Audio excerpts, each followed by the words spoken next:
بسم الله الرحمن الرحيم الحمد لله رب العالمين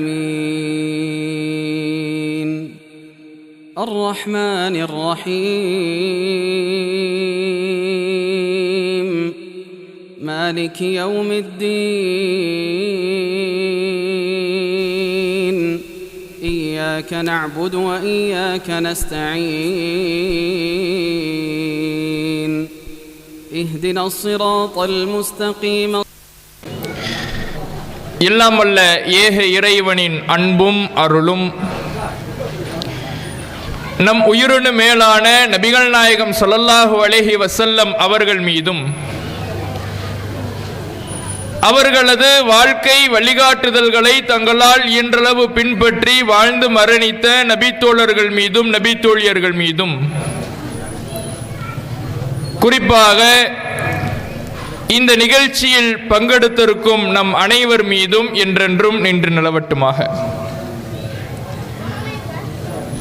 அன்பிற்கினிய சகோதர சகோதரிகளே, பெரியோர்களே, தாய்மார்களே, இந்த நிகழ்ச்சியில் மாணவியை நேசிப்பது எப்படி என்ற தலைப்பு வழங்கப்பட்டிருக்கிறது. இந்த தலைப்பு இந்த சூழலில் இந்த நாளில் வழங்கப்பட்டிருப்பதற்கான காரணம், நாம் தற்போது ரபியுல் அவ்வல் மாதத்தில் இருக்கின்றோம். இந்த ரபியுல் அவ்வல் மாதம் வருடந்தோறும் வந்துவிட்டால் சிலர் நாங்கள் தான் நபிகள் நாயகம் ஸல்லல்லாஹு அலைஹி வஸல்லம் அவர்களை நேசிக்க கூடியவர்கள், கண்ணியப்படுத்துபவர்கள் என்கின்ற பெயரில் மௌலிது பாடல்கள் என்ற கவிதை வரிகளை பாடலாக படித்துக்கொண்டு அதை இஸ்லாமிய அமலாக மக்கள் மத்தியிலே விளம்பரப்படுத்தி இந்த மௌலிதிலேயும் மீலாதிலேயும் பங்கெடுத்துக் கொண்டால் சுவனத்திற்கு சென்று விடலாம் என்று மார்க்கத்தின் அதிகாரத்தை தங்கள் கைகளில் ஏந்தி மார்க்கத்துக்கு முரணான பல தகவல்களை பதிய வைத்து வருகிறார்கள். உண்மையில் இந்த மௌலிது பாடல்கள் நபிகளாரை நேசிக்கின்ற வார்த்தைகளா அல்லது நபிகளாருக்கு நேர் முரணான வரிகளா என்பதை அறிந்து கொள்ள வேண்டும் என்பதற்காகத்தான் இந்த தலைப்பு வழங்கப்பட்டு இருக்கிறது. அல்லாஹ் ரப்புல் ஆலமீன் மக்களுக்கு நேர்வழியை எடுத்து சொல்வதற்காக ஏராளமான இறை தூதர்களை அனுப்பியிருக்கிறார். அப்படி அனுப்பப்பட்ட இறை தூதர்களில் இறுதி தூதராக நபிகள் நாயகம் ஸல்லல்லாஹு அலைஹி வஸல்லம் அவர்களை இறைவன் தேர்ந்தெடுத்து அவர்களின் மூலமாக இந்த சமுதாயத்திற்கு இந்த மார்க்கத்தை இறைவன் தந்திருக்கின்றான். அவர்கள் கொடுத்த கொள்கையையும் அவர்கள் நமக்கு எடுத்து சொன்ன சட்டதிட்டங்களையும் நாம் பின்பற்றி அவர்கள் நம்ப சொன்ன நம்பிக்கைகளை எல்லாம் நம்முடைய உள்ளத்துக்குள்ளே உரமாக சேர்த்து வைத்திருக்கின்றோம். நாளை மறுமையிலே நாம் வெற்றி பெற வேண்டும் என்றால்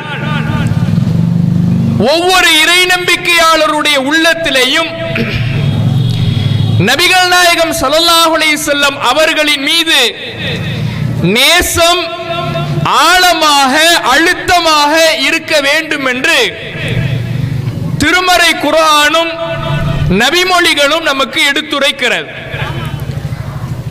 அல்லாஹ்வுடைய தூதர் அவர்கள் சொல்லுகிற பொழுது, லா யுமினு அஹதுக்கும் ஹத்தா அகூன அஹப்ப இலைஹி மின் வாலிதிஹி வலதிஹி வன்னாசி அஜ்மஈன். உங்களில் ஒருவருக்கு தன்னுடைய பெற்றோரை விட அவருடைய பிள்ளைகளை விட இந்த உலகத்தில் இருக்கின்ற எல்லா மக்களை விட நபிகள் நாயகம் ஸல்லல்லாஹு அலைஹி வஸல்லம் அவர்கள் நேசத்திற்குரியவர்களாக ஆகின்ற வரை நீங்கள் ஈமான் கொண்டவராக ஆக முடியாது என்று அல்லாஹ்வுடைய தூதர் அவர்கள் சொல்லி காண்பிக்கிறார்கள். இந்த உலகத்தில் ஒவ்வொரு மனிதனும் ஒவ்வொரு பிற மனிதர்களின் மீது நேசத்தை வைத்திருக்கின்றோம். பெற்றோர் பிள்ளைகளின் மீது பாசம் வைக்கிறார்கள், பிள்ளைகள் பெற்றோரின் மீது அன்பு வைக்கிறார்கள், நண்பர்கள், உறவினர்கள், தெரிந்தவர்கள் என்று பல நபர்களின் மீது நம்முடைய பாசம், பிரியம் இருந்து கொண்டிருக்கிறது. நாம் இந்த உலகத்திலே எந்த மனிதரின் மீதும் காட்டுகின்ற அன்பை விட அளப்பெரிய அன்பை அல்லாஹ்வுடைய தூதர் அவர்களின் மீது நாம் வைக்கின்ற பொழுதுதான் உண்மையான ஈமான்தாரிகளாக நாம் ஆக முடியும் என்று அல்லாஹ்வுடைய தூதர் அவர்கள் எடுத்துரைக்கிறார்கள். நம்முடைய உள்ளத்தில் ஈமான் இருந்தால்தான் சுவனம் செல்ல முடியும். எப்போது நம்முடைய ஈமான், இறை நம்பிக்கை பரிபூரணம் அடையும் என்றால், நபிகளாரி மீது நாம் கொண்டிருக்கிற நேசம் நம்முடைய உள்ளத்தில் நிரம்புகிற பொழுதுதான் நம்முடைய ஈமான் பரிபூரணம் அடையும். அல்லாஹ்வை நம்பிவிட்டேன், வானவர்கள் இருக்கிறார்கள் என்று நம்பிவிட்டேன், இறை தூதர்களை நம்பிவிட்டேன், வேதங்களை நம்பிவிட்டேன், மறுமை நாளை நம்பிவிட்டேன், விதியை நம்பிவிட்டேன், அதனால் நானும் ஒரு மூமினாக பரிணமித்து விட்டேன் என்று நாம் இறைவன் முன்னிலையிலே நிற்க வேண்டும் என்றால், இதெல்லாம் நம்பிய நீ நபிகளாரை நீ நேசிக்க வேண்டும். எப்படி நேசிக்க வேண்டும்? இந்த உலகத்தில் இருக்கின்ற அனைத்து மக்களை விட அதிகமாக நேசிக்க வேண்டும் என்று மார்க்கம் நமக்கு எடுத்துரைக்கிறது. இன்னும் அல்லாஹ்வுடைய தூதர் அவர்கள் இன்னொரு இடத்திலே சொல்லுகிற பொழுது, சலாசத்துன், 3 காரியங்கள் இருக்கிறது. மன் குன்ன ஃபீஹி, அந்த 3 காரியங்கள் யாரிடத்திலே இருக்கிறதோ, வஜத ஹலாவத்துல் ஈமான், அவர் ஈமானுடைய சுவையை பெற்றுக் கொள்வார். 3 காரியங்களை நபிகள் நாயகம் பட்டியலிட்டு விட்டு, இந்த 3 காரியங்களும் யாருடைய உள்ளத்தில் இருக்கிறதோ, யாருடைய செயல்பாட்டில் இருக்கிறதோ, யாருடைய நம்பிக்கையில் இருக்கிறதோ, அவர்தான் ஈமானுடைய சுவையை பெற்றவர், உச்சபட்ச ஈமான் கொண்டவர் என்று நபிகள் நாயகம் சொல்லிவிட்டு அந்த 3 காரியங்களை பட்டியலிடுகிறார்கள். அதில் அல்லாஹ்வுடைய தூதர் அவர்கள் 3இல் ஒரு காரியமாக சொன்னது, கானல்லாஹு வ ரசூலுஹு அஹப்ப இலைஹி மிம்மா சிவாஹுமா, அல்லாஹும் அல்லாஹ்வுடைய தூதரும் ஒரு மனிதனுக்கு மற்ற எல்லாவற்றையும் விட, மற்ற எல்லா மனிதர்களை விட நேசத்திற்குரியவர்களாக ஆக வேண்டும். அல்லாஹ் ரசூலு தான் முதல். பெற்றோராக இருந்தாலும் சரி, புள்ளையா இருந்தாலும் சரி, நான் சம்பாதிக்கிற காசு பணமா இருந்தாலும் சரி, நான் கட்டிட வீடாக இருந்தாலும் சரி, உறவினர்களாக இருந்தாலும் சரி, தெரிந்தவர்களாக இருந்தாலும் சரி, தெரியாதவர்களாக இருந்தாலும் சரி, யாராக இருந்தாலும் அல்லாஹுக்கு பின்னாலதான், அல்லாஹுடைய தூதருக்கு பின்னாலதான். அல்லாஹ் ரசூல் தான் இந்த உலகத்தில் நான் நேசிப்பதற்கு முக்கியமானவர்கள், முதன்மையானவர்கள் என்பதை எந்த மனிதன் தன்னுடைய உள்ளத்தில் நிலைநிறுத்துகிறானோ அவன்தான் ஈமானின் சுவையை பெற்றவன் என்று அல்லாஹுடைய தூதர் அவர்கள் சொல்லி காட்டுகிறார்கள். இன்னும் திருமறை குர்ஆன் ஹதீஸ்களிலே உறவுகளை விட நபிகள் நாயகத்தை அதிகம் நேசிக்க வேண்டும் என்று நபிகள் நாயகம் ஸல்லல்லாஹு அலைஹி வஸல்லம் அவர்கள் நமக்கு எடுத்துரைத்திருக்கிறார்கள். திருமறை குர்ஆன் உருப்படி மேலே சொல்லுகிறது, அந்நபியு அவுலா பில் முஃமினீன மின் அன்ஃபுஸிஹிம், இந்த நபி மூமின்களுக்கு அவர்களுடைய உயிரை விட முக்கியத்திற்குரியவராக இருக்க வேண்டும் என்று திருமறை குர்ஆன் பேசுகிறது. ஒரு மனிதன் தன்னுடைய பெற்றோரை விட, தன்னுடைய பிள்ளைகளை விட, தான் சம்பாதிக்கிற சொத்து பத்தை விட தனக்கு தான் அதிக முக்கியத்துவம் கொடுப்பான். பிள்ளைக்கு முக்கியத்துவம் கொடுப்பான், பெற்றோருக்கு முக்கியத்துவம் கொடுப்பான். நானா பெற்றோரா என்று வருகிற பொழுது தன்னை தேர்ந்தெடுப்பவனாகத்தான் பெரும்பாலும் மனிதன் இருக்கின்றான். மனிதனிடத்தில் அந்த சுயநல உணர்வு என்பது இருக்கும். பொருளாதாரத்தை இழக்க மாட்டான், கொஞ்சம் காசு செலவு பண்றதுக்கு யோசிப்பான். தனக்கு செலவு பண்ண வேண்டும் என்றால் எந்த கணக்கையும் பார்க்க மாட்டான். அப்ப உலகத்துல மனிதன் தனக்கு மிக முக்கியத்துவத்தை கொடுப்பான். இந்த கொரோனா காலத்தில் நம்ம பார்த்திருப்போம், சில செய்திகள் வந்தது, செய்தித்தாள்கள்லையும் செய்தி சேனல்கள்லையும் வந்த தகவல்களை பார்த்திருப்போம். கொரோனா வந்ததுனால கணவனை விட்டு விட்டு கணவனை வீட்டை விட்டு வெளியே அனுப்புறா மனைவி. ஏன்? எனக்கு தொத்திக்க கூடாது அப்படின்னு. வெளிநாட்டிலிருந்து கணவன் வருகிறான். இவன் வெளிநாட்டிலிருந்து வந்தவன் கொரோனாவை தூக்கிக்கிட்டு வந்திருப்பான்னு சொல்லி வீட்டு வாசல்ல நிக்க வச்சு வெளியே அனுப்புறான். இதுவெல்லாம் நம்முடைய நாட்டில் நடந்த நிகழ்வுகள். தனக்கு ஒரு நோய் வந்து விட்டால் அந்த நோயிலிருந்து தன்னை காப்பாற்றுவதற்கு எவ்வளவு பொருளாதாரத்தை வேண்டுமானாலும் மனிதன் இழப்பான். இப்படி பொருளாதாரத்துக்கு மேலாக இந்த உலகத்தில் இருக்கின்ற உறவுகளுக்கு மேலாக ஒரு மனிதன் தனக்கு அதிக முக்கியத்துவம் குறிப்பவனாக இருப்பான். அப்படி உனக்கு நீ கொடுக்கின்ற முக்கியத்துவத்தை விட நபிகள் நாயகத்துக்கு நீ அதிக முக்கியத்துவம் கொடுக்க வேண்டும். நபிகள் நாயகத்தை நீ அதிகம் நேசிக்க வேண்டும் என்று திருமறை குர்ஆன் நமக்கு எடுத்துரைக்கிறது. அப்ப இந்த திருமறை குர்ஆன், நபிகள் நாயகம் ஸல்லல்லாஹு அலைஹி வஸல்லம் அவர்களுடைய பொன்மொழிகள், இவைகள் எல்லாம் நமக்கு சொல்லித் தருகின்ற கருத்து என்னவென்றால், நபிகள் நாயகத்தை நேசித்தால்தான் நாளை மறுமையிலே வெற்றி பெற முடியும்.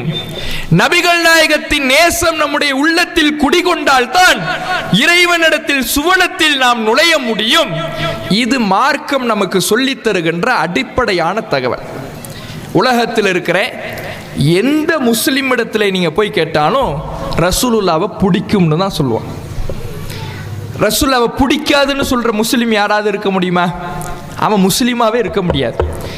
எந்த முஸ்லிமிடம் நீங்க போய் கேட்டாலும் ரசூலுல்லாவை பிடிக்கும்.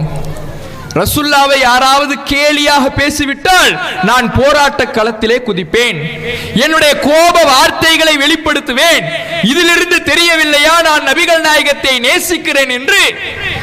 இப்படி மனிதன் நபிகள் நாயகத்தை ஒரு முஸ்லிமாக இந்த உலகத்தில் வாழுகின்ற கடைகோடி நிலையில் இருப்பவனும் கூட நான் நபிகள் நாயகத்தை நேசிக்கின்றேன் என்றுதான் சொல்வான். மார்க்கம் எப்படி நேசிக்க சொல்லுது? ரசூலுல்லாவை திட்டிட்டா போராட்ட களத்தில் குதிக்கிறீல, நபிகள் நாயகத்தை ஏசிவிட்டால் கோபப்படுறீல, இது மட்டும் நேசம் இல்லை.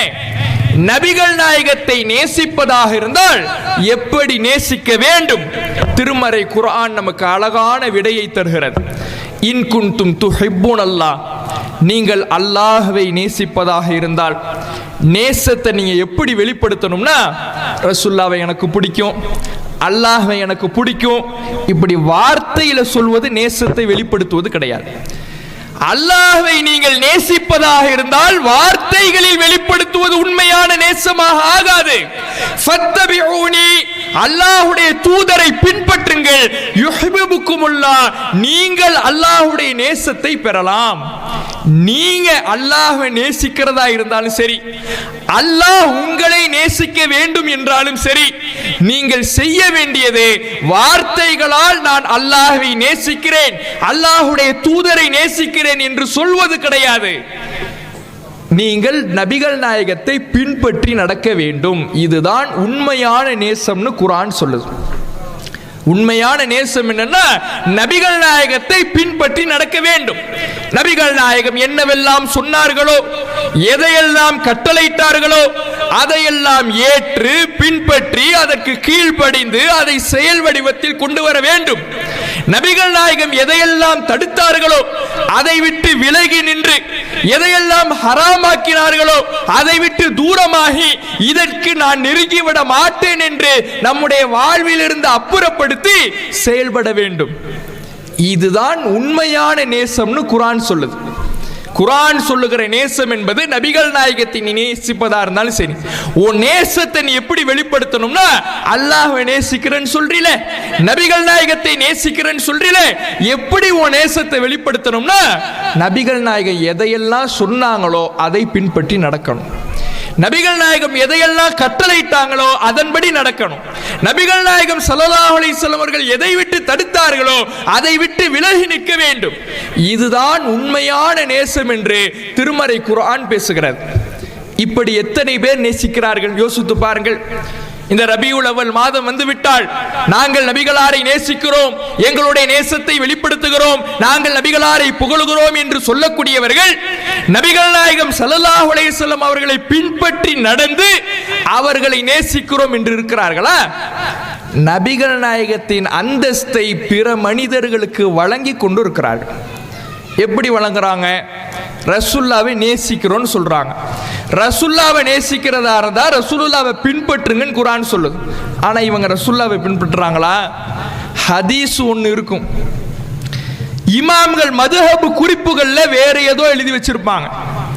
ஹதீஸ் இருக்குப்பா பின்பற்றுங்கன்னு சொன்னா இல்ல, எங்க இமாம் இப்படிதான் சொல்லியிருக்கிறாரு, இமாம் ஷாஃபி இப்படிதான் சொல்லியிருக்கிறாரு, அபு ஹனீஃபா இப்படித்தான் சொல்லி இருக்கிறாரு, ஹனஃபி மذஹப் எங்களுக்கு இப்படித்தான் சொல்லி தருகிறது, ஷாஃபி மذஹப் எங்களுக்கு இப்படித்தான் சொல்லி தருகிறது என்று ஹதீஸ்களை வீசிவிட்டு ஹதீஸ்களின்படி நடக்காமல், நபிகள் நாயகத்தின் வார்த்தைகளின்படி நடக்காமல் பின்னால் வந்த மனிதர்களுக்கு கட்டுப்பட்டு நடக்கிறார்கள் என்றால் இது உண்மையான நேசமா?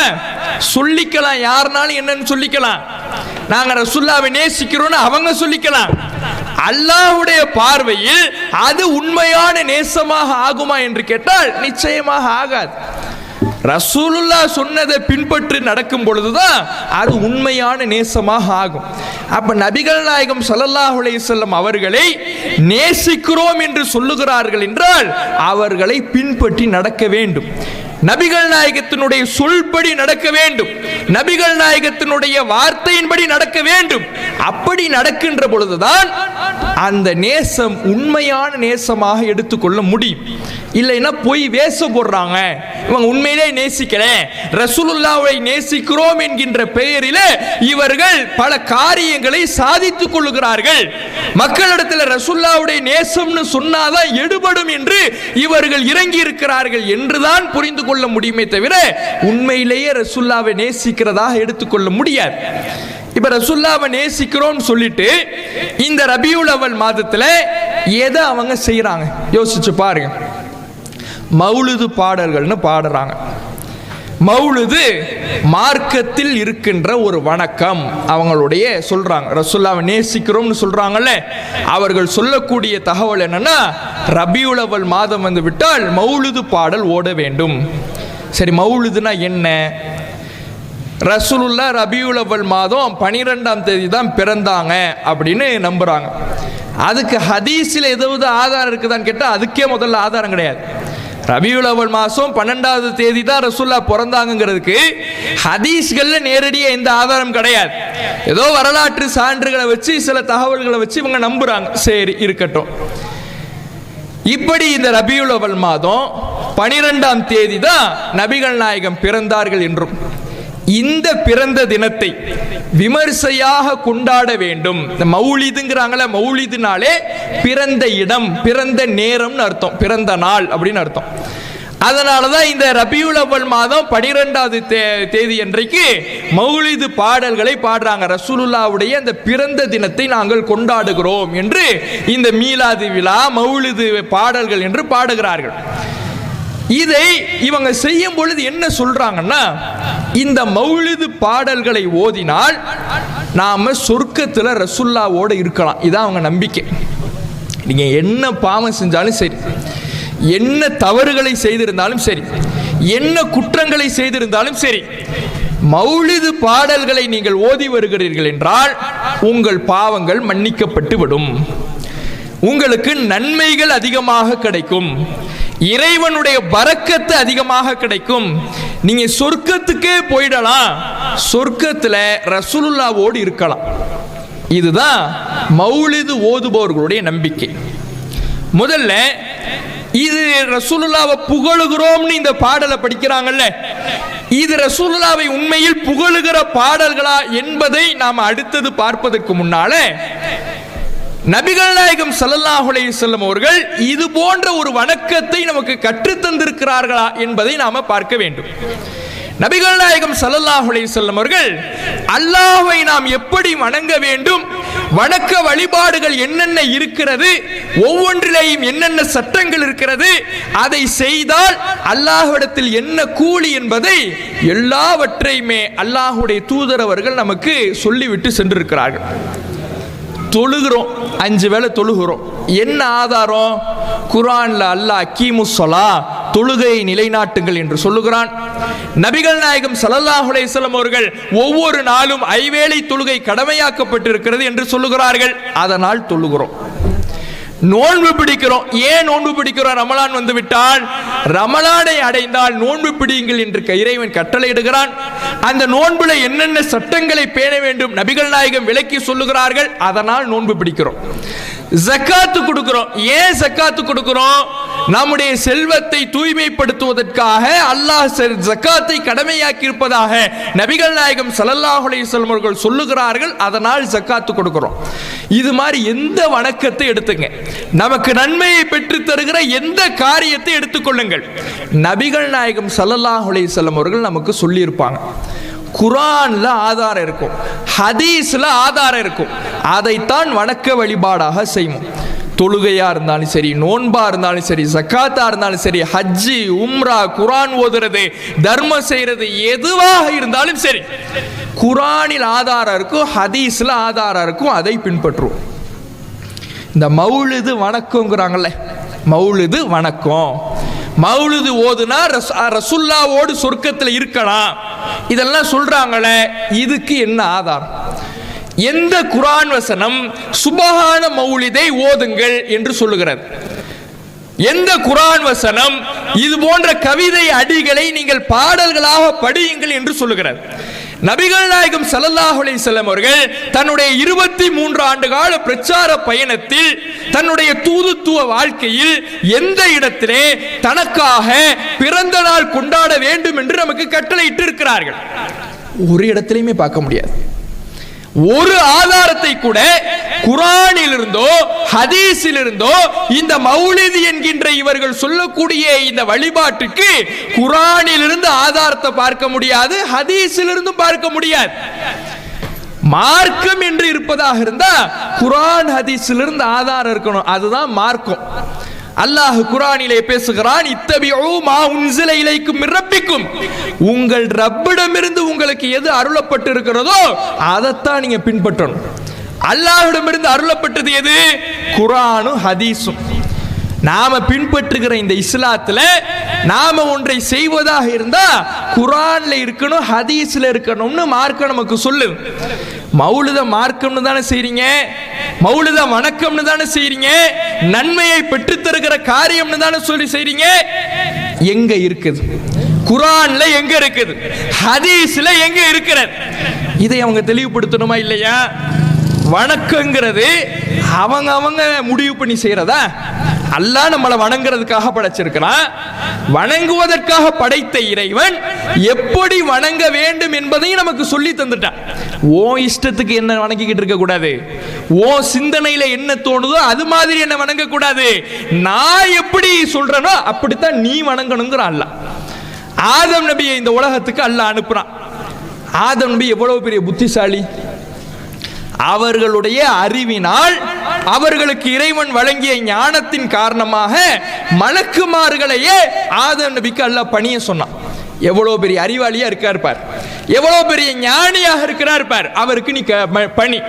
மலக்குமார்களுக்கு அல்லாஹ் கட்டளை போடுறான். அப்ப எவ்வளவு பெரிய அறிவு ஜீவியாக இருந்திருப்பாரு, சிந்தனையாளராக இருப்பாரு, புத்திசாலியா இருந்திருப்பாரு. அப்படியான ஆதம் அலைஹிஸ்ஸலாம் அவர்களை அல்லாஹ் உலகத்துக்கு அனுப்புறான். உலகத்துக்கு அனுப்பும் பொழுது என்ன சொல்லி அனுப்புனா, நீ அறிவாளியா இருக்கிற, புத்திசாலியா இருக்கிற, உலகத்துக்கு போறீல, உனக்கு எப்படி தோணுதோ அப்படி என்ன வணங்கு, அப்படி சொல்லி அனுப்பல. அல்லாஹ் என்ன சொல்லி அனுப்புறானா, இம்மா யஅதி அன்னக்கும் மின்னி ஹுதன், என்கிட்ட ஒரு நேர்வழி உங்களுக்கு வரும். ஃபமன் தபிஅ ஹுதாய ஃபலா ஹவுஃபுன் அலைஹிம் வலாஹும் யஹ்ஸனூன், அந்த நேர்வழியை பின்பற்றும் பொழுதுதான் மறுமையில வெற்றி பெற முடியும். ஓ இஷ்டத்துக்கு நடக்க முடியாது. அறிவாளியா இருக்கலாம், அறிவு ஜீவியாக இருக்கலாம், புத்திசாலியா இருக்கலாம், ஆனா அதெல்லாம் மார்க்கத்தில் செல்லுபடியாகாது. வணக்கம் என்றால், வணக்க வழிபாடு என்றால் அது அல்லாஹ்விடமிருந்து அதனுடைய முறைகள் கற்றுத்தரப்பட்டிருக்க வேண்டும், அல்லாஹ்விடமிருந்து ஒப்புதல் அளிக்கப்பட்டிருக்க வேண்டும். அப்படி இந்த மௌலிது பாடல்கள் இறைவனால் கற்றுத்தரப்பட்டிருக்கிறதா? சுயமாக இந்த மார்க்கத்தில் ஒரு வணக்கத்தை நிலைநாட்டுவதற்கு ஆதம் நபிக்கு அதிகாரம் இல்லையே. இவ்வளவு ஏன்? நபி இப்ராஹிம் அலைஹிஸ்ஸலாம் அவர்கள் எவ்வளவு பெரிய இறை நேசர், அவரை போன்ற இறை நேசர் இந்த உலகத்தில் உண்டா? வத்தகதல்லாஹு இப்ராஹிம கலீலா, அல்லாஹ் இப்ராஹிமை உற்ற தோழனாக எடுத்துக்கொண்டான் என்று திருமறை குர்ஆன் பேசுகிறதே. அத்தகைய இப்ராஹிம் நபி, இறைவனுடைய நேசத்தை பெற்ற இப்ராஹிம் நபி, இறை நேச செல்வரான இப்ராஹிம் நபி, அவர் காபாவை கட்டுறாரு. அல்லாஹ் சொல்றா காபாவை கட்டுறார். இப்ராஹிம் நபி காபாவை கட்டி முடிச்சிட்டு, காபா என்ன பள்ளிவாசல் தானே, பள்ளிவாசல் எதுக்கு கட்டுவாங்க? வணங்குறதுக்கு தான் கட்டுவாங்க. பள்ளிவாசலை கட்டி முடிச்சிட்டு அல்லாஹ்ட்ட கையேந்துறார். என்ன கையேந்துறாரு? அரினா மனாசிக்கனா, இறைவா நீ சொன்ன மாதிரி இந்த காபாவை, இந்த பள்ளிவாசலை கட்டி முடித்து விட்டேன். இதுல எப்படி வணங்குறது? வணக்க வழிபாட்டு முறைகளை, வணக்க முறைகளை எனக்கு நீ கற்றுத்தா. இப்ராஹிம் நபி அல்லாஹ்விடத்தில் கேட்கிறார். இறைநேச செல்வர் தானே, பள்ளிவாசலை கட்டி முடிச்ச உடனே அவருக்கு எப்படி அல்லாஹ்வை வணங்க வேண்டும் என்றெல்லாம் தோன்றுகிறதோ அப்படியெல்லாம் வணங்க முடிஞ்சுச்சா? அந்த அதிகாரம் உங்களுக்கு கிடையாது. எவ்வளோ பெரிய இறை நேசரா இருந்தாலும் சரி, எவ்வளோ பெரிய அறிவாளியா இருந்தாலும் சரி, எவ்வளோ பெரிய புத்திசாலியாக இருந்தாலும் சரி, அல்லாஹ்வை வணங்குகிற முறைகளை உருவாக்குகிற அதிகாரம் எந்த மனிதனுக்கும் கிடையாது என்பதை இப்ராஹிம் நபியினுடைய வரலாறின் மூலம் அல்லாஹ் நமக்கு பாடம் நடத்துகிறான். அப்ப இப்ராஹிம் நபிக்கு அதிகாரம் இல்லை, ஆதம் நபிக்கு அதிகாரம் இல்லை, எந்த நபிமார்களுக்கும் அதிகாரம் இல்லை. அவர்களே இந்த மார்க்கத்தில் ஒரு இல்லாத ஒரு வணக்கத்தை, அல்லாஹ் சொல்லித்தராத ஒரு வணக்கத்தை உருவாக்க முடியாதுங்கும் பொழுது இந்த மௌலிதை உருவாக்குனது யாரு? இந்த மௌலிதை உருவாக்குகிற அதிகாரத்தை கொடுத்தது யாரு? ஆதாரம் இருக்குதா? குர்ஆன்ல இருக்குதா? ஹதீஸ்ல இருக்குதா? இல்ல. அப்ப யாரு உருவாக்குனது? யாருன்னே எங்களுக்கும் தெரியல. அது அவங்க சொல்றது. நம்ம யாருன்னு தெரியலன்னு சொல்றதுல நியாயம் இருக்கு. ஏன்னா நம்ம மௌலிது ஓதுறது கிடையாது. மௌலிது ஓதுறவங்க என்ன சொல்றாங்கன்னா, எங்களுக்கு யாரு எழுதுனாங்கன்னே தெரியலங்க அப்படிங்கிறாங்க. அவங்க சுந்தர தமிழில் சுபஹான மௌலிதுன்னு மௌலித தமிழ்ல ஒரு புத்தகமா போட்டிருக்கிறாங்க. அதனுடைய முன்னுரையில் எழுதுறாங்க, இந்த மௌலிது புத்தகத்தை யார் எழுதினார் என்று உறுதியான குறிப்பும் கிடைக்கவில்லை. கஸ்ஸாலி கல்வி கடலாம் கஸ்ஸாலி எழுதினார் என்று ஒரு குறிப்பு சொல்லுகிறது. இல்லை இல்லை இல்லை, ஹத்தீப் என்பவர் எழுதினார் என்று வேறொரு குறிப்பு சொல்லுகிறது. யார் எழுதினான்னு தெரியல. அட்ரஸ் இல்லாத புத்தகம், அட்ரஸ் இல்லாம யாரு எழுதினாங்கிறது தெரியாத ஒரு புத்தகம் தான் இந்த மௌலிது புத்தகம். சரி, யார் எழுதினான்னு இருக்கட்டும், நீங்க உங்க கருத்துப்படி கஸ்ஸாலி எழுதினார்னு வச்சுங்க, அல்லது ஹத்தீப் எழுதினார்னு வச்சுங்க. உங்களுக்கே சந்தேகம் யாருன்னு தெரியலன்னு சொல்லிட்டீங்க. சரி, ஏதாவது ஒரு கருத்தை வச்சுங்க. அவர் சொன்னதுனால மார்க்கம் ஆயிடுமா? அவர் சொன்னதுனால அது இஸ்லாமாகி விடுமா? நன்மையை பெற்று தந்து விடுமா? வணக்கத்தின் அங்கீகாரத்தை பெற்று விடுமா? இப்ராஹிம் நபிக்கு அந்த அதிகாரம் இல்லைன்னு அல்லாஹ் சொல்லிட்ட பிறகு இவங்கெல்லாம் யாரு? இவர்கள் எழுதிவிட்டால் அது இஸ்லாமாக ஆகிவிடுமா? யோசித்து பாருங்கள். ஒன்றை புரிந்து கொள்ள வேண்டும். எந்த ஒரு நபிமார்கள் இந்த உலகத்திற்கு வந்து சென்ற பிறகு, அவர்கள் இறந்த பிறகு, அவர்களை நேசிக்கிறோம் என்கின்ற பெயரில் வரம்பு மீறி சென்றவர்கள் தான் வழிகேட்டுக்கு போயிருக்கிறாங்க. வரலாறை புரட்டி பாருங்க. ரசூலுல்லாஹ் வாழ்ந்த சமுதாயத்தை எடுத்து பாருங்க. ரசூலுல்லாஹ் இறை தூதராக நியமிக்கப்படுவதற்கு முன்புள்ள சமுதாயம். அந்த சமுதாயம் இப்ராஹிம் நபியை போற்றியது, புகழ்ந்தது. இப்ராஹிம் நபியினுடைய மார்க்கத்தில் தான் நாங்கள் இருக்கிறோம் என்று தங்களை பிரகடனப்படுத்திக் கொண்டது. நாங்கள் இப்ராஹிமினுடைய மார்க்கத்தில் இருக்கிறோம் என்று. இப்ராஹிம் நபியை நேசிச்சாங்க, இப்ராஹிம் நபியை பிடிக்கும்னு சொன்னாங்க, இப்ராஹிம் நபியை நாங்கள் நேசிக்கிறோம் என்று சொன்னார்கள். ஆனா வரம்பு மீறி என்ன செஞ்சாங்க? நேசம்ங்கிற பேர்ல சிலை வணக்கத்துக்கு எதிராக இருந்த இப்ராஹிம் நபிக்கு காபாவுக்குள்ள சிலையை வச்சு வணங்கலாம். எந்த பெயர்ல உருவானுச்சு வழிகேடு? நேசத்தின் பெயரால தான். மார்க்கம் சொன்ன அடிப்படையில் நேசிக்காம பின்பற்றுவதுதான் நேசத்தின் வெளிப்பாடு என்று மார்க்கம் சொல்லுகிற எல்லைக்குள்ளே நிற்காம வரம்பு மீறி செல்லுகிற பொழுது அந்த நபிமார்களையே இறைவன் நிலைக்கு உயர்த்தியவர்கள் தான் வழிகேட்டுக்கு போனாங்க. இப்படித்தான் நபிகள் நாயகத்துக்கு முந்தைய சமுதாயம் இருந்துச்சு. இப்ராஹிம் நபியை கடவுள் நிலைக்கு உயர்த்தி, ஈசா நபி இருக்கிற வரையும் ஈசா நபியை நபின்னு சொல்லிக்கிட்டு இருந்தாங்க. ஈசா நபி அல்லாஹ் உயர்த்திக்கிட்டதுக்கு அப்புறம் ஈசபுனுல்லா, ஈசா அல்லாஹ்வுடைய மகன் அப்படின்ட்டாங்க. ஏன் ஈசா நபியை பிடிக்காம சொன்னாங்களா? நேசிக்கிறோம், ஈசா நபி எங்களுக்கு ரொம்ப பிடிக்கும், ஈசா நபியை நாங்கள் நேசிக்கிறோம் என்று சொல்லிக் கொண்டுதான் ஈசா நபிக்கு எதிரான கொள்கையை முழங்கினார்கள். அந்த வரிசையில தான் ரசூலுல்லா இப்ப இல்லை, ரசூலுல்லா மௌத்தாயிட்டாங்க.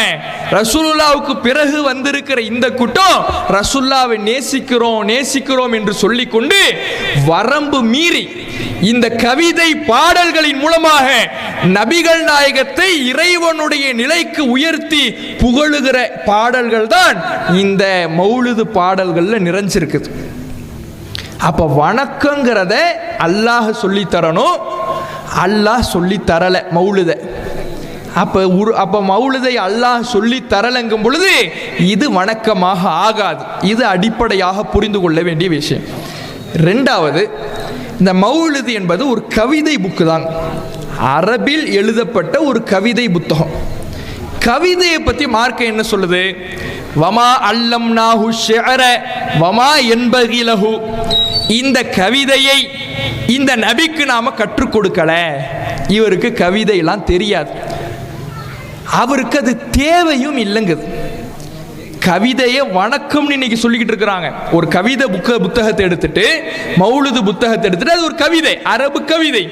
அந்த கவிதை புத்தகத்தை வணக்கம், இதை ஓதுனா நன்மை, இதை ஓதுனா பரக்கத்து, இதை ஓதுனா மன்னிப்பு, இதை ஓதுனா சொர்க்கம்னு சொல்லிக்கிட்டு இருக்கிறாங்க. ஆனா அல்லாஹ் கவிதையை பத்தி என்ன சொல்றான்னா, கவிதை இந்த நபிக்கு தேவையில்லாததுப்பா, இந்த நபிக்கு தேவையானது இறை செய்தி தான். இறை செய்தி உங்களுக்கு சொல்றது தான் இந்த நபியினுடைய வேலை. இவருக்கு கவிதை தேவை இல்லைங்குது. நபிக்கு தேவையில்லாத ஒன்றை அல்லாஹ் வணக்கமாக்குவானா? நபிக்கு எதை தேவையில்லை என்று இறைவன் சொல்லுகிறானோ அதை வணக்கமாக, நன்மையாக, மன்னிப்பை பெற்று தருகிற காரியமா அல்லாஹ் ஆக்குவானா? ஆக்க மாட்டான். அப்ப சுபஹான மௌலிதுங்கிறது ஒருபோதும் அது வணக்கமா ஆகாது. இன்னும் அல்லாஹ் கவிதையை பற்றி சொல்லும் பொழுது கவிஞர்களை வீணர்கள் தான் பின்பற்றுவார்கள். கவிஞர்களை போய் ஒருத்தன் பின்பற்றான்னா அவன் வீணானவன், மறுமையில் நஷ்டத்தை அடையக்கூடியவன், பொய்யன் என்பதை மார்க்கம் நமக்கு சொல்லுகிறது. அப்போ இப்படி கவிதையே மார்க்கம் கண்டிக்குதுங்கும் பொழுது அந்த கவிதை எப்படி வணக்கமா ஆக முடியும்? இஸ்லாத்தின் அங்கீகாரத்தை எப்படி பெற முடியும் என்பதை நாம் சற்று சிந்தித்து பார்க்க வேண்டும். இது இரண்டாவது நாம் கவனிக்க வேண்டிய விஷயம். அடுத்தது, சரி புகழுகிறோம் என்று சொல்லுகிறார்கள், நேசிக்கிறோம்னு சொல்றாங்க. நம்ம ஆரம்பத்தில் சொன்ன மாதிரி நேசிப்பதற்கான அளவுகோலை என்ன தெரியுமா? பின்பற்றுவதுதான். நபிகள் நாயகம் ஸல்லல்லாஹு அலைஹி வஸல்லம் அவர்கள் புகழ்ச்சிக்கு என்ன வரையறையை சொல்றாங்களோ அதையாவது இவங்க இந்த மௌலிது விஷயத்துல பின்பற்றுறாங்களா அப்படிங்கறத நம்ம பார்க்கணும். நேசத்துக்கு அடையாளம் பின்பற்றுவது. சரி, மற்ற விஷயத்துல பின்பற்றதை விடுங்க. நீங்க இந்த மௌலிதை என்னன்னு சொல்றீங்க? ரசூலுல்லாவை புகழுகிறோம் அப்படின்னு சொல்றீங்கல்ல. அப்ப புகழ்ச்சி சம்பந்தமா ரசூலுல்லாஹ் ஒரு வரையறையை காட்டியிருப்பாங்கல்ல, அதையாவது பின்பற்றி நடக்கணும்ல. அதான உண்மையான நேசம். அதை பின்பற்றி நடந்தாவது தங்களுடைய நேசத்தை அவர்கள் வெளிப்படுத்த வேண்டும். அப்படி தங்களுடைய ரசூலுல்லாஹ் சொன்ன புகழ்ச்சிக்கான வரம்பை பின்பற்றுறாங்களான்னு கேட்டா அதுவும் கிடையாது. ரசூலுல்லாஹ் என்ன சொன்னாங்க? புகழுக்காக ரசூலுல்லாஹ் சொன்னது என்னன்னா, லா துத்துருனி கமா அத்தரத்தின் நசாரா ஈசா இப்னு மரியம். மரியம்மனுடைய மைந்தர் ஈசா அலைஹிஸ்ஸலாம் அவர்களை வரம்பு மீறி புகழ்ந்து தான் அந்த மக்கள் கடவுள் நிலைக்கு உயர்த்தினாங்க. வெறுக்கிறோம்னு உயர்த்தல, புகழ்ந்து தான் உயர்த்தினாங்க. அதுபோல என்னை நீங்கள் வரம்பு மீறி புகழாதீர்கள், என்னை வரம்பு மீறி புகழ்ந்துடாதீங்க. இதை நபிகள் நாயகம் ஸல்லல்லாஹு அலைஹி வஸல்லம் அவர்கள் இந்த சமுதாயத்திற்கு ஒரு எச்சரிக்கையாக சொல்லிவிட்டு போனாங்க. சொல்லிட்டு ரசூலுல்லாஹ் சொல்றாங்க, கூலு நீங்க சொல்லுங்க, அப்துல்லா வ ரசூலுஹு, நான் அல்லாஹுடைய அடிமை, அல்லாஹுடைய தூதர்னு சொல்லுங்க. புகழ்றதுனுடைய எல்லை இதுல தான் இருக்கணும்.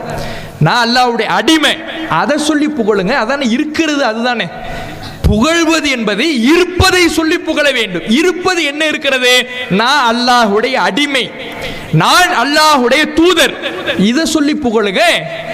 இதில் தாண்டி நீங்கள் எல்லையை கடந்து வரம்பு மீறக்கூடாது என்பதை நபிகள் நாயகம் ஸல்லல்லாஹு அலைஹி வஸல்லம் அவர்கள் சொல்றாங்க.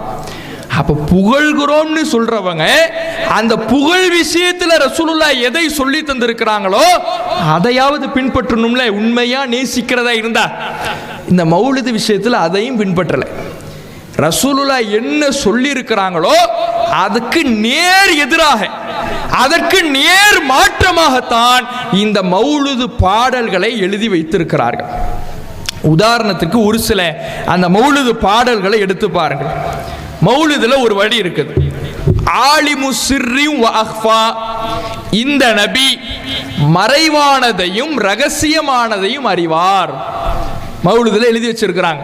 சுபஹான மௌலிதுல வரக்கூடிய அந்த பாடல் வரிகளில் ஒரு வரி என்னன்னா, ஆலிமு சிர்ரி வ அக்ஃபா, மறைவானதையும் ரகசியமானதையும் இந்த நபி அறிவார் எழுதி வச்சிருக்கிறாங்க. மறைவானது அறிகிறது யார்? மறைவான ஞானம் என்பது லா யஅலமுஹா இல்லா ஹுவ, அல்லாஹ்வை தவிர மறைவான ஞானம் யாருக்கும் கிடையாது என்று திருமறை குர்ஆன் பேசுகிறது. மறைவான ஞானம் என்பது நாளைக்கு என்ன நடக்கும்ங்கிறது அது அல்லாஹுக்கு மட்டும் தெரிந்த விஷயம். அதை அல்லாஹ் எந்த மனிதருக்கும் வழங்கவில்லை, எந்த இறை தூதருக்கும் வழங்கவில்லை. மறைவான ஞானம் என்பது அல்லாஹுக்கு உரித்தானது என்று இறைவன் குர்ஆன்ல பேசுறான். ஆனா இவங்க என்ன மௌலிதுல எழுதி வச்சிருக்கிறாங்கன்னா, அல்லாஹ் எப்படி மறைவானது அறிகிறானோ அது மாதிரி நபிகள் நாயகமும் மறைவானது அறிவாங்க. ரசூலுல்லாஹ்வுக்கு மறைவான ஞானம்ங்கிறது இருக்குதா? நபிகள் நாயகம் ஸல்லல்லாஹு அலைஹி வஸல்லம் அவர்கள் மறைவானதை அறியக்கூடியவர்களாக இருந்திருக்கிறார்களா? மறைவானவற்றை அறியக்கூடிய ஞானம் என்பது அல்லாஹ்வை தவிர வேறு யாருக்கும் கிடையாது. அதை திருமறை குர்ஆன் நமக்கு பேசுகிறது. அப்படி இருக்கும் பொழுது இந்த மௌலிது பாடல்ல ஆலிமு சிர்ரி வ அக்ஃபா, மறைவானதையும் ரகசியமானதையும் இந்த நபி அறிவார் என்று எழுதி வைத்திருக்கிறார்கள். அல்லாஹ் குர்ஆன்ல இதே வார்த்தையை தனக்கு பயன்படுத்துகிறான். அல்லாஹ் ஃபைன்னஹு யஅலமு சிர்ர வ அக்ஃபா, ரகசியத்தையும் மறைவானதையும் அல்லாஹ் அறிவான். இதே வார்த்தை தான் அல்லாஹ் தனக்கு பயன்படுத்துறான். தனக்கு இருக்கக்கூடிய ஆற்றலை, அல்லாஹுடைய ஆற்றலை, அல்லாஹுடைய அதிகாரத்தை நபிகள் நாயகம் ஸல்லல்லாஹு அலைஹி வஸல்லம் அவர்களுக்கு இருக்கிறது என்று இவர்கள் பாடுகிறார்கள் என்றால், இறைவனுடைய ஆற்றல் இருக்கிறது என்று பாடுகிறார்கள் என்றால், ரசூலுல்லாஹ் எங்கேயாவது அப்படி சொல்லி இருக்கிறாங்களா எனக்கு மறைவான ஞானம் இருக்குதுன்னு? கண்டிச்சு தான் இருக்கிறாங்க. இவங்க ரசூலுல்லாவை நேசிக்கிறோம்ங்கிறாங்கல்ல, நேசிக்கிறதா இருந்தா ரசூலுல்லாஹ் சொன்னதை செய்யணும்ல. நேரடியாக நபிகள் நாயகம் எதை வேண்டாம் என்று எதிர்த்தார்களோ, எதை அல்லாஹ்வுடைய தூதர் அவர்கள் கண்டித்தார்களோ அதை இந்த மௌலிது பாடல் எழுதி வச்சுக்கிட்டு நேசிக்கிறோம் நேசிக்கிறோம் சொல்றாங்க. ரசூலுல்லாஹ் கண்டிக்கிறாங்க. நபிகள் நாயகம் ஸல்லல்லாஹு அலைஹி வஸல்லம் அவர்களுக்கு முன்னாலே சின்ன சின்ன குழந்தைங்க அவங்க என்ன பண்றாங்கன்னா, அல்லாஹ்வுடைய தூதரவர்களுக்கு முன்னால கவிதை படிக்கிறாங்க. என்ன படிக்கிறாங்க தெரியுமா? ஃபீனா நபியுன், எங்களிடத்திலே ஒரு நபி இருக்கிறார், யஅலமு மா ஃபீ கதின், நாளைக்கு என்ன நடக்கும் என்பது அவருக்கு தெரியும். அந்த சின்ன குழந்தைங்க படிக்கிறாங்க. ரசூலுல்லாஹ் இதை கேட்ட உடனே, சின்ன குழந்தை தானே தெரியாம படிச்சுட்டு போயிருக்கும், விடல. இந்த கருத்துக்கு இடம் கொடுத்து விடக்கூடாது என்பதற்காக அந்த சின்ன பிள்ளைங்க அந்த இடத்திலே தடுத்து நிறுத்துறாங்க. லா தகூலி ஹாக்கதா, இப்படி சொல்லாதீங்க, இப்படி சொல்லாதீர்கள், எனக்கு மறைவான ஞானம் இருக்கிறது, நாளைக்கு நடப்பது தெரியும் என்று ஒருபோதும் சொல்லாதீர்கள் என்று அந்த சின்ன குழந்தைகளை கண்டிக்கிறாங்க ரசூலுல்லாஹ். நாளைக்கு நடக்கிறது எனக்கு தெரியும் அப்படிங்கிறது நீங்க சொல்லாதீங்கன்னு ரசூலுல்லாஹ் எதை சொன்னாங்களோ, எதை தடுத்தாங்களோ, எந்த எச்சரிக்கையை இந்த சமுதாயத்துக்கு சொன்னார்களோ அதைத்தான மௌலிதுல எழுதி வச்சிருக்கிறாங்க. நாளைக்கு நடக்கிறது தெரியும், மறைவானது தெரியும், ரகசியமானது தெரியும்னா நாளைக்கு நடக்கிறதான மறைவான ஞானம் அது ரசூலுல்லாஹ்வுக்கு தெரியும். ரசூலுல்லாஹ் எதை சொல்ல வேணாம்னு சொன்னாங்களோ அதை சொல்லிட்டு ரசூலுல்லாஹ்வை நாங்கள் நேசிக்கிறோம்னா இது உண்மையான நேசமா? ரசூலுல்லாஹ் சொல்ல வேணாங்கிறத சொல்லிட்டு ரசூலுல்லாஹ் தடுத்ததை செஞ்சுட்டு கண்மணி நாயகம் அப்படின்னு சொல்லிட்டா நேசிக்கிறதா அர்த்தமாயிடுமா? ரசூலுல்லாஹ்வை நேசிப்பதாக அடையாளமாகி விடுமா? சிந்தித்து பாருங்கள். மௌலிது வரி என்பது அல்லாஹ்வுடைய தூதரவர்களை நேசிக்கிறோம் என்கின்ற போர்வையில் நபிகள் நாயகத்தின் வார்த்தையோடு போர் பிரகடனம் செய்கின்ற வார்த்தைகள் தான் இந்த மௌலிது வரிகள்ல இருக்குது. அததான் எழுதி வச்சிருக்கிறாங்க. நேரடியாக தடுத்த வார்த்தைகள் எழுதி வைத்திருக்கிறார்கள். இன்னும் பாருங்க, இந்த மௌலிது புத்தகத்தில் ஜிப்ரீல் மௌலிதுன்னு ஒன்று உண்டு. அதில் எழுதி வச்சிருக்கிறாங்க. மௌலிதுல அரபு தமிழ் அப்படின்னு சொல்லுவாங்க. அரபு தமிழ் அப்படின்னா என்னன்னா, தமிழ அரபுல எழுதுறது. தமிழ் இருக்குல்ல, தமிழ் வார்த்தைகள் அதை அப்படியே அரபுல எழுதுறது. தங்கிலீஷ்ங்கிறாங்களே இப்போ. தங்கிலீஷ்னா என்ன? தமிழ அப்படியே இங்கிலீஷ்ல எழுதுறது. என்ன அப்படின்னா EWNA என்ன அப்படி தமிழ் அப்படியே இங்கிலீஷ்ல எழுதுறோம்ல, அது மாதிரி இந்த சுபஹான மௌலிதுல தமிழ அரபில எழுதி வச்சிருக்கிறாங்க. என்ன அதுல ஒரு இடத்துல ஜிப்ரீல் மௌலிதுன்னு ஒரு மௌலிது இருக்கு. யா சய்யிதி யா ரசூலல்லாஹ்னு ஆரம்பிக்கும். அந்த இதுல அரபு தமிழ்ல என்ன எழுதி இருக்கிறாங்கன்னா, இந்த பைத்து சொன்னவர்கள், இந்த பைத்துனா கவிதைன்னு அர்த்தம், கவிதை அடிகள்னு அர்த்தம். இந்த பைத்தை சொன்னவர்கள் ஒரு கீழின்படி. ஒரு கீழின்படினா யாரோ சொல்லிக்கிறாங்கன்னு அர்த்தம். கீழ்னு இருக்குல்ல, இந்த கீழ்னா என்னன்னா யாரோ சொன்னாங்க. யார் சொன்னாங்க தெரியாது, யாரோ சொன்னாங்க, அதான் அந்த கீழ். ஒரு கீழின்படி ஜிப்ரீல் அலைஹிஸ்ஸலாம் என்று சொல்லப்படுகிறது. இந்த பைத்தை பாடினவங்க பின்னாடி ஒரு கவிதை வருது. அந்த கவிதையை பாடினவர், அந்த கவிதையை சொன்னவர் ஜிப்ரீல் அலைஹிஸ்ஸலாம்னு சொல்லப்படுதான். ஜிப்ரீல் அலைஹிஸ்ஸலாம் ஒன்று சொன்னா அது எங்க இருக்கும்? குர்ஆன்ல இருக்கும் அல்லது ஹதீஸ்ல இருக்கும். ஏன்னா குர்ஆனை நமக்கு கொண்டு வந்தவங்களே யாரு? ஜிப்ரீல் அலைஹிஸ்ஸலாம் தான். அல்லாஹ் ஜிப்ரீல் அலைஹிஸ்ஸலாம் மூலமாகத்தான் ரசூலுல்லாஹ்வுக்கு இந்த குர்ஆனை கொடுத்தான்.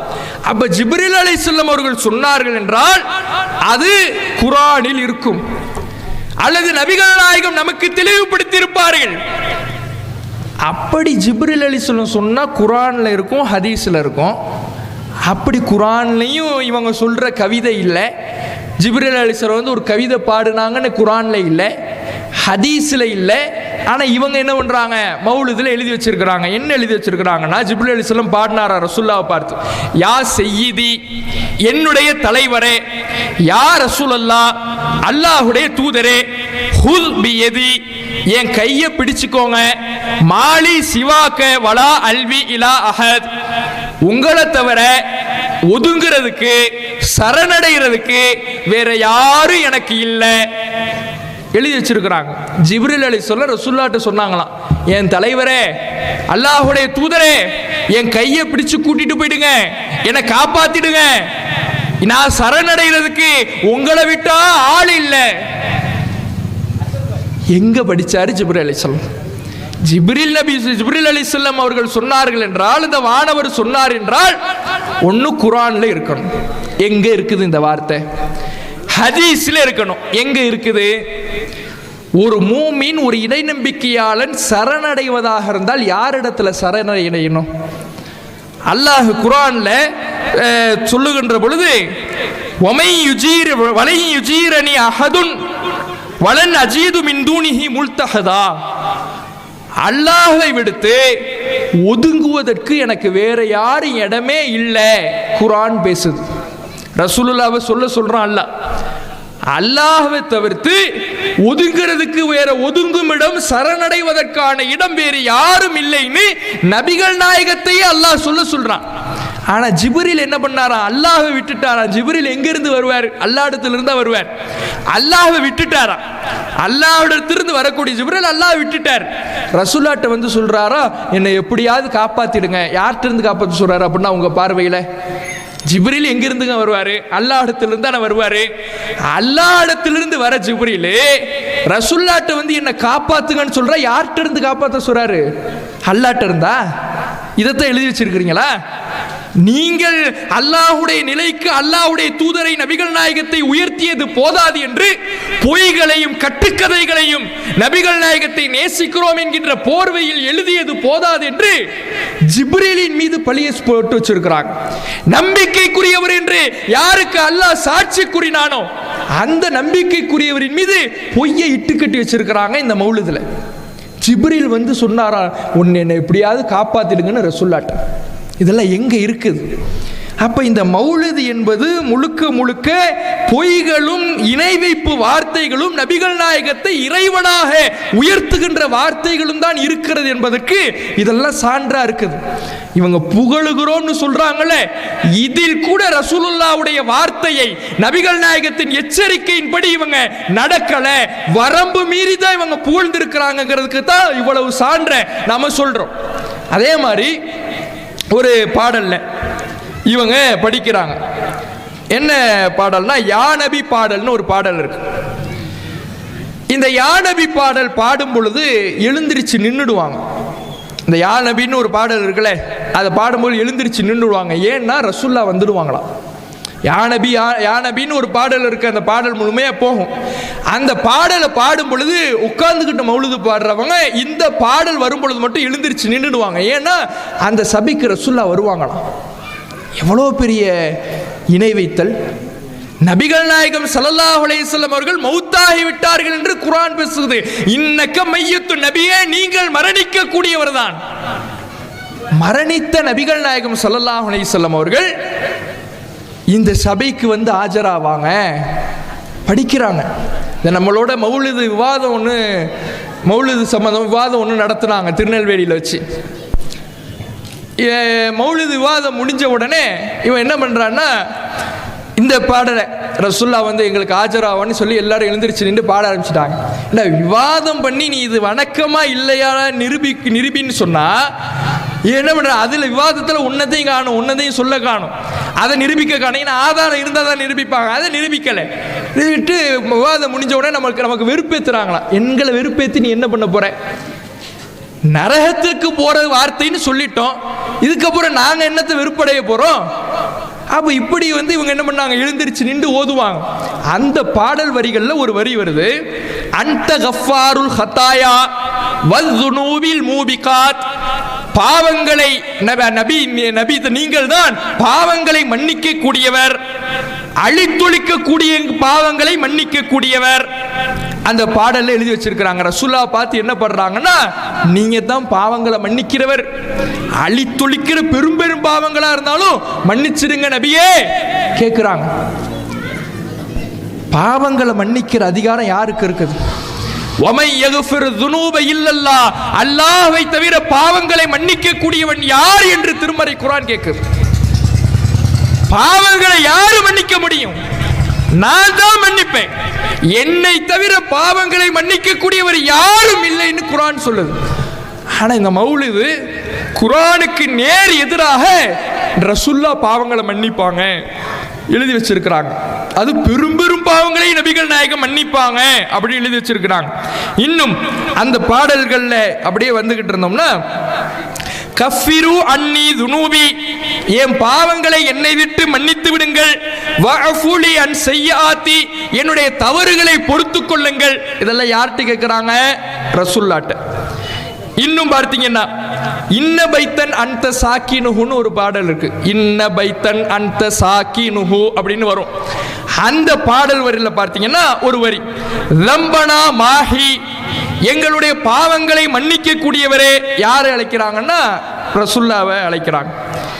இப்படி அவங்க அழைக்கக்கூடிய ரசூலுல்லாவை அழைத்து பாவங்களுக்கு மன்னிப்பு யார் கேட்குறாங்கன்னா ரசூலுல்லாஹ்ட்ட கேட்குறாங்க. அல்லாஹ்விடத்தில் கையேந்துட்டு குர்ஆன் சொல்லுது. அல்லாஹ்வை தவிர பாவங்களை யாரும் மன்னிக்க முடியாதுன்னு குர்ஆன் சொல்லுது. ரசூலுல்லாஹ் தான் பாவத்தை மன்னிக்கணும், ரசூலுல்லாஹ் தான் பாவங்களை மன்னிக்க கூடியவர், எங்களுடைய பாவங்களை மன்னிச்சிருங்க. இதெல்லாம் தாண்டி கூப்பிடுறாங்க எல்லாரையும் மௌலிதுல.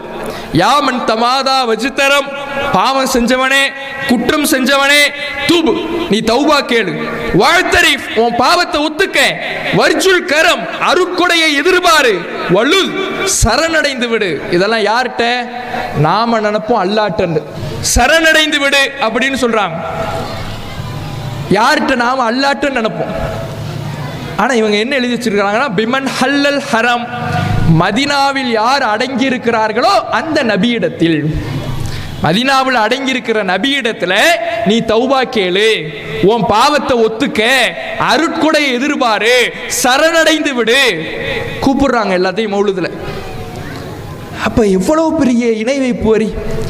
அல்லாஹ் சொல்றான் நான் தான் பாவத்தை மன்னிப்பேன், என்கிட்ட இருக்கு அந்த அதிகாரங்கிறான். எந்த அளவுக்கு அல்லாஹ் சொல்றான்னா, எந்த மனுஷனும் பாவம் செய்யலன்னு வைங்களேன், அழிச்சிடுவேன் எல்லாத்தையும். பாவம் செய்யற ஒரு கூட்டத்தை கொண்டு வந்து அந்த கூட்டத்துக்கு நான் மன்னிப்பு வழங்குவேங்கிறான். அப்ப எவ்வளவு அல்லாஹ்வுக்கு விருப்பமான, அல்லாஹ்வுக்கு ரொம்ப பிரியமான அதிகாரம் என்பது பாவத்தை மன்னிக்கிற அதிகாரம். அந்த அதிகாரம் ரசூலுல்லாஹ்வுக்கு இருக்குதுன்னு பாடுறாங்கன்னா இது நபி நேசமா? ரசூலுல்லாஹ்வை வரம்பு மீறி புகழ்ந்து விட்டு நபிகள் நாயகத்தை நேசிக்கிறோம் என்று சொல்ல முடியுமா? வரம்பு மீறுதல் என்பது, நீங்கள் உச்சிக்கு நபிகள் நாயகத்தை இறைவனுடைய நிலைக்கு கொண்டு சென்றீர்கள் என்றால் அது ஒருபோதும் புகழ்ச்சியாக ஆகாது. வரம்பு மீறுவதாகத்தான் பார்க்கப்படும், இணை வைத்தலாகத்தான் பார்க்கப்படும். உழு இருக்குங்க, உழு செய்யறோம்ல, உழு செய்யறதுல கையே கழுவுறோம், முகத்தை கழுவுறோம். அதிகபட்சம் எவ்வளவு கழுவணும்? 3 தடவை கழுவணும். முகத்தை கழுவுறோம் 3 தடவை கழுவணும். 4வது தடவை கழுவுனா என்ன அழுக்காக போதா? கேட்க முடியுமா? 5வது தடவை கழுவுனா அழுக்காக போகுதா? கேட்க முடியுமா? ரசூல்லா ஒரு வரையறையை, ஒரு எல்லையை போட்டுட்டாங்கன்னா அதுல தான் நிக்கணும். 3னா 3 தான். 3க்கு மேல நீ தாண்டின, நீ வரம்பு மீறியவங்கிறாங்க ரசூல்லா. புகழ் அதே மாதிரி உழுவுல எப்படி ஒரு வரையறையை போட்டிருக்கிறாங்களோ, புகழ்ச்சியில ஒரு வரையறையை போட்டிருக்கிறாங்க. என்ன அடிமன்னு சொல்லு, அதான் எனக்கான புகழ். அல்லாஹ்வுடைய தூதர்னு சொல்லு, அதான் எனக்கான புகழ். வரம்பு மீறிடாத, அல்லாஹ்வுடைய நிலைக்கு உயர்த்திடாத, அல்லாஹ்வுடைய அதிகாரம்லாம் எனக்கு இருக்குதுன்னு பாடிடாத. நபிகள் நாயகம் சொல்லிட்டு போறாங்க, இவர்கள் மௌலிது பாடல்கள் என்கின்ற பெயரிலே, நபிகள் நாயகத்தை நேசிக்கிறோம் என்கின்ற பெயரிலே அந்த தடையை மீறி, அந்த எச்சரிக்கையை மீறி, நபிகள் நாயகத்தினுடைய எச்சரிக்கைக்கு எதிராக போர் பிரகடனம் செய்கின்ற வகையிலே இந்த பாடல் வரிகளை எழுதிவிட்டு நேசிக்கிறோம்னு சொன்னா அது நேசம் ஆயிடுமா? யோசித்து பாருங்கள். இதைத்தான் இந்த மௌலிது பாடல் வரிகள்ல இவர்கள் எழுதி வைத்திருக்கிறார்கள் என்பதை நாம பார்க்கிறோம். இப்படி ஒரு பக்கம் நோய்களை குணப்படுத்துறது அல்லாஹ், பாவங்களை மன்னிக்கிறது அல்லாஹ், நம்மளை காப்பாத்துறது அல்லாஹ், ரிஸ்க் தரது அல்லாஹ், மறைவான ஞானத்தை அறிகிறது அல்லாஹ். இப்படி அல்லாஹ்வுக்கு என்னவெல்லாம் அதிகாரங்கள் இருக்குதோ எல்லாத்தையும் ரசூலுல்லாஹ்வுக்கு மௌலிது பாடல்ல கொடுத்து அல்லாஹ்வுடைய நிலைக்கு உயர்த்தி இணை கற்பிக்கின்ற வரிகளை எழுதி வைத்திருப்பது ஒரு பக்கம். இன்னும் பார்த்தீங்கன்னா ரசூலுல்லாஹ் மேல இட்டு கட்டுறது. நேசிக்கிறவங்க என்ன பண்றாங்க? நேசிக்கிறோன்னு சொல்லிட்டு ரசூலுல்லாஹ் மேல இட்டு கட்டுறது பொய். மௌலிதுல வரக்கூடிய பொய் இருக்குல்ல, அடி பொய்கிட்டே இருக்கும். மௌலிது புத்தகத்தினுடைய ஆரம்ப அட்டை படத்திலிருந்தே பொய் ஆரம்பிச்சிடும். அவ்வளுமா ஹலக்கல்லா நூறு முஹம்மத் மௌலிதுடைய அட்டை படத்தில் எழுதி வச்சிருப்பாங்க. அல்லாஹ் முதலாவதாக படைத்தது நபியினுடைய ஒளியை தான். அல்லாஹ் முதலாவதாக படைச்சது பேனான்னு நமக்கு ஹதீஸ்கள் சொல்லுது. ஆனா இவங்க என்ன எழுதி வச்சிருக்கிறாங்க? நபியினுடைய ஒளியை படைத்தானா. அந்த பொய் அப்படியே கண்டினியூ ஆகுது. இந்த நபியினுடைய ஒளியை எல்லாவற்றையும் படைப்பதற்கு முன்பாகவே அல்லாஹ் படைச்சிட்டானா. எல்லாவற்றையும் என்ன? அர்ஷ படைக்கிறதுக்கு முன்னாடி படைச்சிட்டானா, லவ்ஹுல் மஹ்ஃபூல படைக்கிறதுக்கு முன்னாடி படைச்சிட்டானா, எல்லாவற்றையும் படைக்கிறதுக்கு முன்னாடி ரசூலுல்லாஹ்வுடைய ஒளியை அல்லாஹ் படைச்சிட்டானா. படைச்சு அந்த ஒளி இருக்குல்ல, ரசூலுல்லாஹ்வுடைய ஒளி நூறு, அந்த ஒளியிலிருந்து தான் அல்லாஹ்வுடைய அர்ஷே வந்துச்சான். அந்த ரசூலுல்லாஹ்வுடைய ஒளியிலிருந்து தான் லவ்ஹுல் மஹ்ஃபூல் வந்துச்சான். அப்ப என்ன சொல்ல வராங்க? அல்லாஹ் தான் ரசூலுல்லாஹ், ரசூலுல்லாஹ் தான் அல்லாஹ். இதுதான் அவங்க சொல்லக்கூடிய வாக்குமூலம். இதான் அதை வேற வார்த்தையில சொல்றாங்க. அர்ஷ ரசூலுல்லாஹ்வுடைய ஒளியிலிருந்து தான் வந்திருக்குன்னு சொல்றாங்கன்னா அப்ப என்ன சொல்றாங்க? எல்லாமே ரசூலுல்லாஹ் தான். இந்த உலகம் தோன்றியதே ரசூலுல்லாஹ் தான். அதை எழுதி வச்சிருக்கிறாங்க. ஆதம் நபி சொர்க்கத்துக்கு போறார். சொர்க்கத்தில் பார்க்கிறாரு, ரசூலுல்லாஹ்வுடைய பேர் எழுதி இருக்கு. லா இலாஹ இல்லல்லாஹ் முஹம்மது ரசூலுல்லாஹ் சொர்க்க வாசல்ல எழுதி இருக்குதான். ஆதம் நபி பார்த்தாராம். பார்த்த உடனே ஆதம் நபி அல்லாஹ் இடத்துல கேட்கிறாரு, யா அல்லாஹ் இது யார் பேர்? முகம்மதுன்னு ஏதோ ஒருத்தர் பேர் எழுதியிருக்க, யார் பேர்? அல்லாஹ் சொன்னானா, இது உன் சந்ததியில கடைசி காலத்தில் ஒருத்தர் வருவாரு, அவருடைய பேரு தான் லவ்லா. அவர் மட்டும் இல்லைன்னா மா ஹலக்துக, ஒன்னே நான் படைச்சிருக்க மாட்டேன். அவர் வரணுங்கிறதுக்காகத்தான் ஒன்னே நான் படைச்சேன். ஆதம் நபிட்ட அல்லாஹ் சொன்னானா. இதெல்லாம் எங்க இருக்குது? ஆதம் நபிட்ட அல்லாஹ் பேசுனான்னா அது குர்ஆன்ல இருக்கணும், ஹதீஸ்ல இருக்கணும். என்ன பேசுனாங்கிறது குர்ஆன்ல இருக்குது. இந்த தகவல் எங்க இருக்குது? சொர்க்கத்தில் இப்படி எழுதப்பட்டிருக்கிறதுங்கிறது எப்படி தெரியும்? இந்த மௌலிதை எழுதினவருக்கு எப்படி தெரியும்? இந்த கித்தாபை, இந்த குப்பையை எழுதினவருக்கு எப்படி தெரியும்? இந்த கவிதை புத்தகத்தை எழுதியவருக்கு எப்படி தெரிந்தது? அல்லாஹ்வுடைய தூதரின் மீது பொய்களை இட்டுக்கட்டி இந்த நபிகள் நாயகத்தின் பெயரால் பொய் சொல்பவர்கள் தங்களை ரசூலுல்லாவை நேசிக்கிறோம்னு சொல்றாங்க.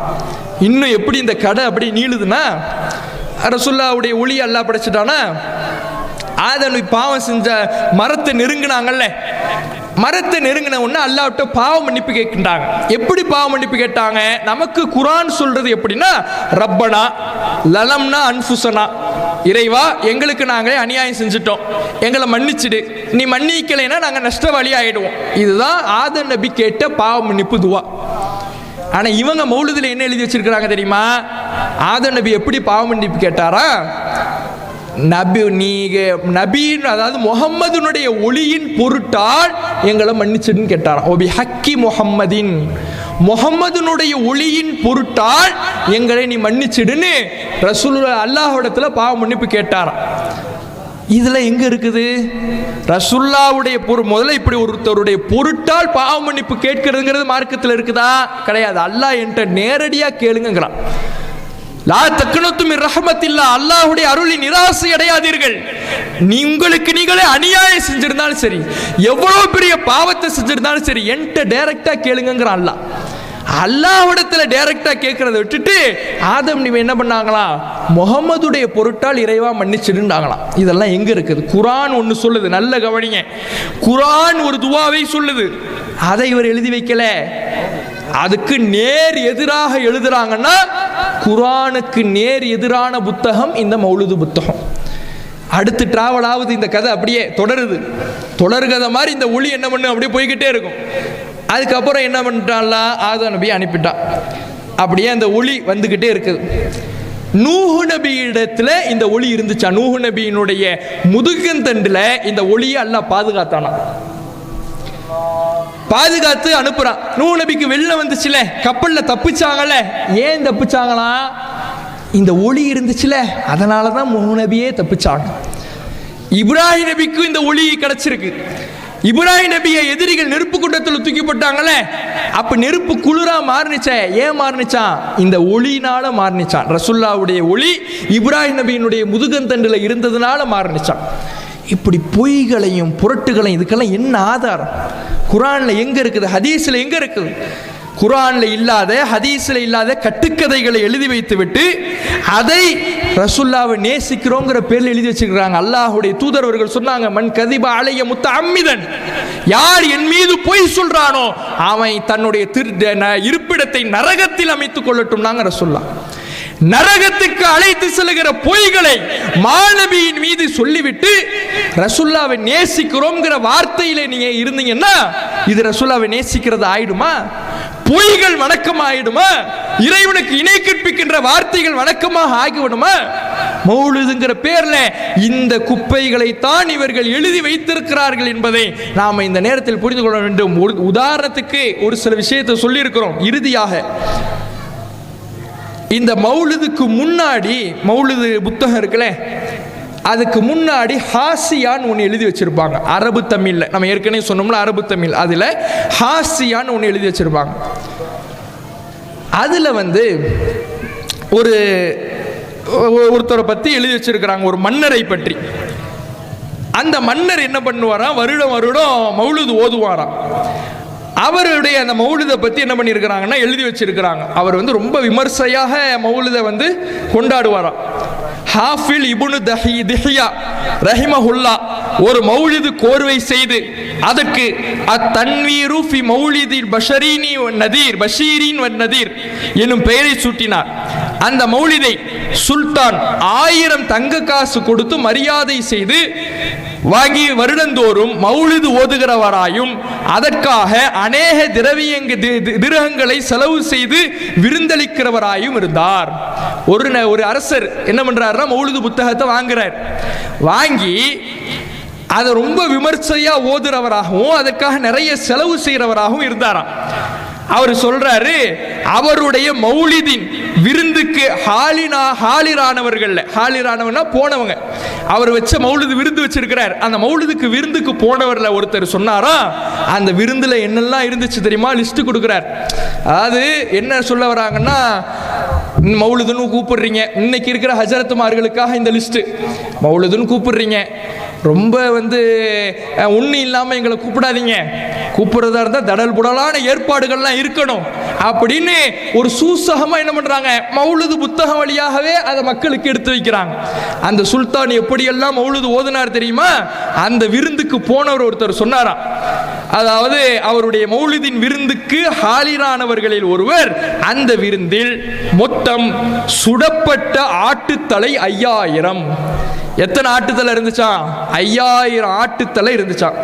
கோழி 15000, கோழி 15000, இறைச்சி தட்டு கறித்தட்டு 1,00,000 கறித்தட்டு, ஹல்வா தட்டு 30,000, சோற்றின் சகன், சோத்து சகன் இருக்குல்ல, சகனு 3 பேர் உட்கார்ந்து சாப்பிடுவோம்ல சகனு, அந்த சகனு 30,000 இருந்தது என்று கணக்கு போட்டாரு. அந்த மௌலிதுக்கு போயிட்டு வந்தவர் சொன்னாராம், எவ்வளவு அற்புதமான விருந்து தெரியுமா, ஆட்டுத்தலை 5000, கோழி 15000, 1,00,000 இறைச்சி தட்டு, 30,000 ஹல்வா தட்டு, சோத்து தட்டு 30,000, இதெல்லாம் சொல்லிட்டு, ஆதலால் இப்பெல்லாம் செலவு செய்யணும்னா எவ்வளவு காசு செலவு பண்ணாரு தெரியுமா, ஒரு மௌலிதுக்கு 3 லட்சம் தங்க காசு செலவு செஞ்சா. அதற்கு ஹாலிரான 3 லட்சம் உணவுக்கு மட்டுமே எவ்வளவு செஞ்சாராம், 3 லட்சம் ரூபாய் செலவு செஞ்சாராம். அதற்கு ஹாலிரான உலமாக்கள், அதுக்கு போன ஓதுன ஆலிம் பெரும்தகைகள் ஹஜரத்துமார்கள் இருக்கிறாங்கல்ல, அவர்களுக்கு உயர்தரமான ஆடை வஸ்திரங்களும் சன்மானங்களும் கொடுத்து மிகுந்த மரியாதை செய்தார். இதெல்லாம் செய்யுங்கன்னு சொல்றாங்க சூசகமா. மௌலிது ஓதுறவங்க இருந்தீங்கன்னா புரிஞ்சிங்க, இதெல்லாம் நீங்க சும்மா வீட்டில் உட்கார வச்சுட்டு ஒரு பூந்தியும் லட்டு வச்சுக்கிட்டு எங்களை கூப்பிடாதீங்க, இது மாதிரி தடல் புடலா ஏற்பாடு பண்ணுங்க, சாப்பாடு மட்டும் போடாதீங்க, வர உலமாக்களுக்கு நிறைய சன்மானம் கொடுங்க, புது ட்ரெஸ் எடுத்து கொடுங்கன்னு லிஸ்ட் போடுறாங்க. அவ பாருங்க, இந்த மௌலிதுல இவர் யார், இந்த சுல்தான் ஆரிஃபின்கிறவர், இந்த திஹியாங்கிறவர் யாரு, இவருக்கு மார்க்கத்துக்கு என்ன சம்பந்தம், அவர் செஞ்சுட்டு அது மார்க்கம் ஆயிடுமா, இதெல்லாம் எங்க இருக்குது. இது போன்ற கட்டுக்கதைகளையும் பொய்களையும் எழுதி வச்சுக்கிட்டு அதை வணக்கம்னு சொல்லிட்டு இவங்க செய்வதனுடைய நோக்கம் இதுதான் தெளிவாகுது.